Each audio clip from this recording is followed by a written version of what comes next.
Mga kaibigan, mga kababayan, maligayang pagbabalik po muli sa ating YouTube channel. Meron ho tayong pinaka-latest na weather update sa lagay ng ating panahon. Pinas Balita po, muling nagbabalita. But before that, huwag niyo kakalimutan muna na mag-like and subscribe.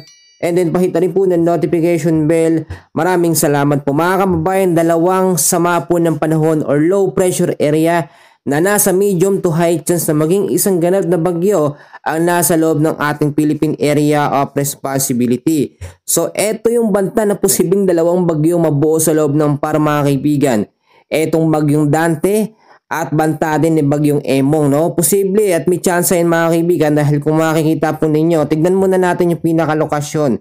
Etong isang low pressure area mga kaibigan, meron pong lokasyon ito, no? Na 405 kilometers east of Calayan, Cagayan. Yung isa naman mga kaibigan, ito kapapasok lamang ng umaga, no? Ito may layong 1,220 kilometers east of southeastern Luzon. Dalawang banta ng low pressure area mga kaibigan na may tsansang maging tropical depression sa mga susunod po ng mga oras. So maging alert at maging handa tayo mga kaibigan dahil hindi basta-basta pag dalawang bagyo ang nabuo sa loob ng ating bansa. Samahan pa yan sa patuloy na paglakas po nitong habagat. Ang tsansa nito ay mas lalo niyang palakasin, lalo nilang palakasin, no? Itong dalawang sama ng panahon na ito kapag naging bagyo sila ay yung habagat mas lalong lumakas. Tulad ngayon, ang habagat po nagpapaulan sa malaking bahagi ng ating bansa. Tapos sasamahan pa po ng dalawang posibleng banta ng bagyo. So balikan natin yan. Tignan muna natin yung pinaka-updated natin na forecast weather condition. Ngayong hapon po hanggang sa gabi, asahan po natin sa Metro Manila, Calabarzon, Zambales, Bataan, Pampanga, Bulacan, Occidental Mindoro. Ang weather condition po dyan, monsoon rains o yung tuloy-tuloy na pag-uulan at minsan lumalakas badang hapon at sa gabi dahil po sa southwest monsoon.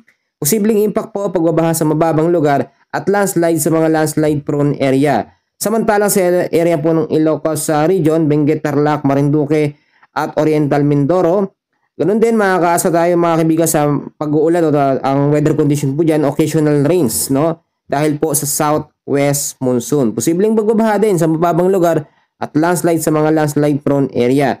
Sa area ng Cagayan Valley, ang weather condition pa rin po dyan, cloudy skies with scattered rains and thunderstorm dahil po sa trap or extension nitong nga pong low pressure area.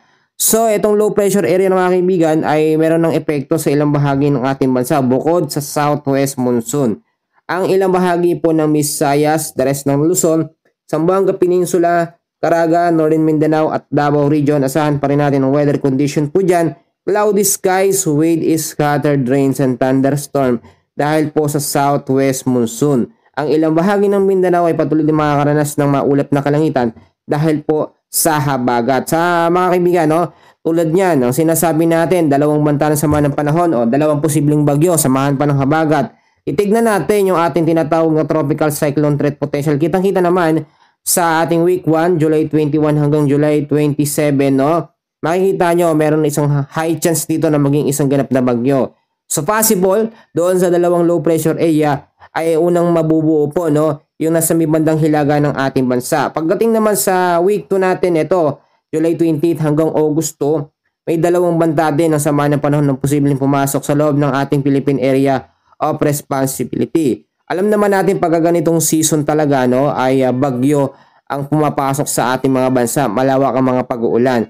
So tignan natin yung pinaka-latest update natin para po sa mga tinatawag natin high rainfall outlook dahil sa habagat o dami ng pag-uulan. Asahan pa rin natin ngayong gabi mga kaibigan ay meron po tayong 50 to 100 mm dami ng ulan sa Metro Manila, Zambales, Bataan, Pampanga, Bulacan, Cavite, Batangas at Rizal.